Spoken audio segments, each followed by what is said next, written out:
Nous allons faire éclairer notre lanterne. Bonjour Olivier Torres. Bonjour Philippe Bouvard. Je salue en vous un professeur de gestion à l'université de Montpellier et quelqu'un qui a eu l'idée de se pencher sur ce qu'on peut appeler la condition patronale. Les difficultés des entreprises coïncident souvent avec celles de leurs patrons. La pression à laquelle sont soumis les dirigeants fait aujourd'hui l'objet d'une étude à l'université de Montpellier. Dur d'être dirigeant d'une PME, surtout avec la crise qui éprouve particulièrement les petits patrons soumis au stress et au surmenage, quitte à mettre leur santé en danger. On se lève le matin, on ne sait pas ce que sera fait le lendemain.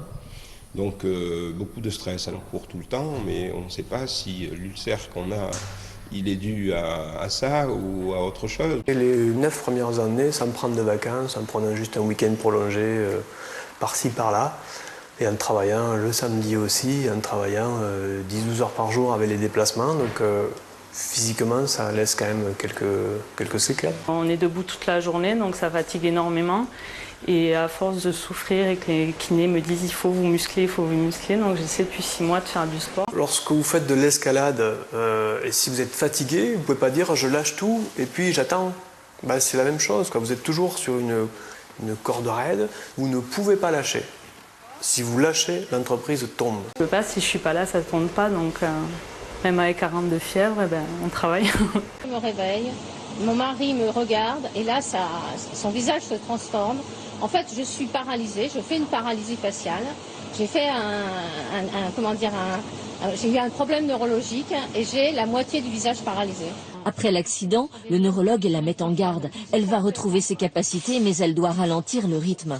Et à partir de ce mois de juillet, elle va répondre par téléphone aux 12 chercheurs de l'université qui l'appelleront chaque mois. En famille, entre amis, seul chez vous, au travail, vous ne dînez pas ou autre. Des appels comme celui-ci, cette association en passe des dizaines par jour. Des questions sur le rythme de travail, le stress, les habitudes alimentaires. Sauf qu'à l'autre bout du fil, ce sont des chefs d'entreprise, des artisans, des auto-entrepreneurs. Les 12% d'actifs oubliés par la médecine du travail. Surmenage, troubles du sommeil, solitude, des souffrances très courantes chez les patrons. C'est le constat fait par l'Amaroc, l'Observatoire de la santé des dirigeants de PME. Je ne sais pas si j'avais eu de l'intuition ou pas, mais il se trouve qu'en cours de programme, j'ai eu une période particulièrement difficile où la réponse au questionnaire, m'a permis de mesurer à quel point ce qui se passait dans l'entreprise avait un impact sur moi. Plus la taille est petite, plus la santé du dirigeant est intimement liée à la santé de l'entreprise. Se préoccuper de la santé des petits patrons, c'est aussi se préoccuper de la préservation des entreprises de notre région. Ce professeur d'université a donc désormais un nouveau projet, créer une cellule psychologique pour prévenir les risques de dépression chez les chefs d'entreprise, les commerçants et professions libérales. Donc ça s'appelle la santé du dirigeant, de la souffrance patronale à l'entrepreneuriat salutaire aux éditions de Buck. Merci beaucoup.